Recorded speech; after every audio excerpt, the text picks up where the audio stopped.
In a move that has everyone talking, Donald Trump just dropped a bizarre video on TikTok documenting his very controversial Arlington Cemetery visit, and I will break down the shocking video and their reactions in just a minute. To recap the havoc wreaked by Trump during his recent visit and campaign stunt at Arlington National Cemetery, he was heavily criticized for his grinning thumbs-up photo with the family of a fallen Marine Corps sergeant.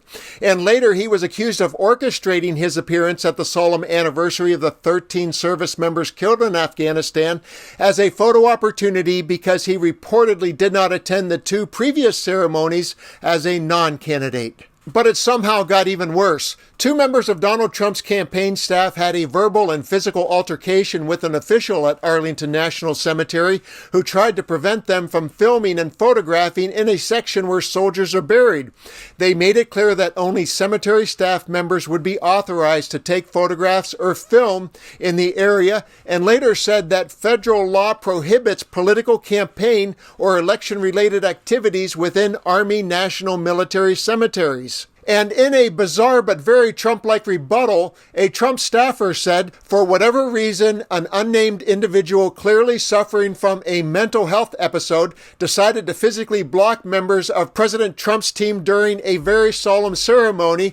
And then the Trump campaign posted the shocking video to TikTok that I'll show you in a few seconds. But first, let's look at some of the strong reactions these incidents have generated. They have a lot of rules and restrictions prohibiting election-related activity there. What was your reaction when you saw this? Yeah, I saw the breaking news this morning about this, the story that came out. It's important that, a report was filed. I think it should be investigated. We should find out.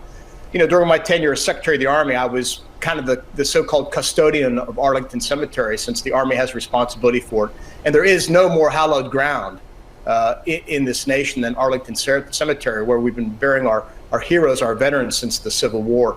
So, look, I think bottom line, the principle is that no person or party, either side, should ever use Arlington National Cemetery or any of our cemeteries or battlefields for partisan political purposes and or break the so-called rules. We need to maintain its prominence, its importance, its sacredness to the American people and certainly to the veterans. So I'm anxious to see what comes out of this. And some of these veterans were sort of just aghast that even in any way, shape, or form, Arlington National Cemetery, arguably the most sacred place in our country, was being used as a backdrop for a political purpose. The thought rolled immediately through my mind is nothing sacred. That is sacred ground.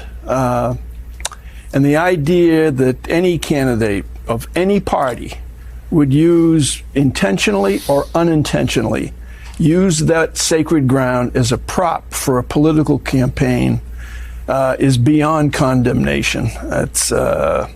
It's terribly upsetting, obviously, to people who have buried loved ones, and it ought to be terribly upsetting to any American who values what the military does for this country. And now for the reveal. Here's the video that Team Trump, a campaign without guardrails, thought was okay to post to TikTok. And on the other side, I'll show you a stark contrast with how the Harris campaign approaches their digital video strategy. We lost 13 great people. What a horrible day it was.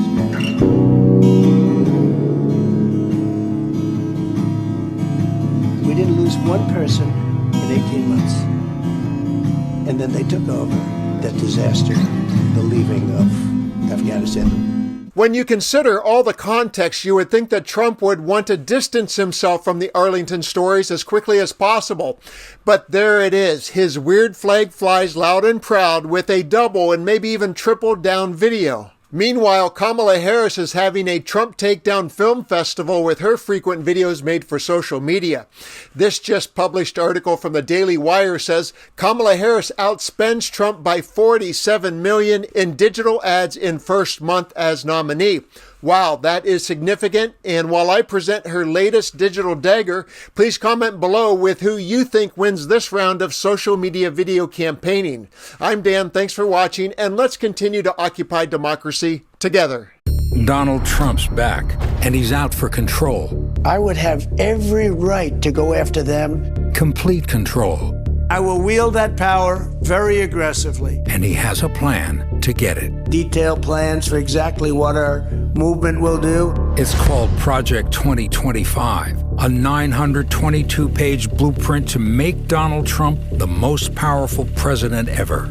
Overhauling the Department of Justice, giving Trump the unchecked power to seek vengeance, eliminating the Department of Education, and defunding K-12 schools, requiring the government to monitor women's pregnancies, and severe cuts to Medicare and Social Security. Donald Trump may try to deny it, but those are Donald Trump's plans. Well, revenge does take time, I will say that.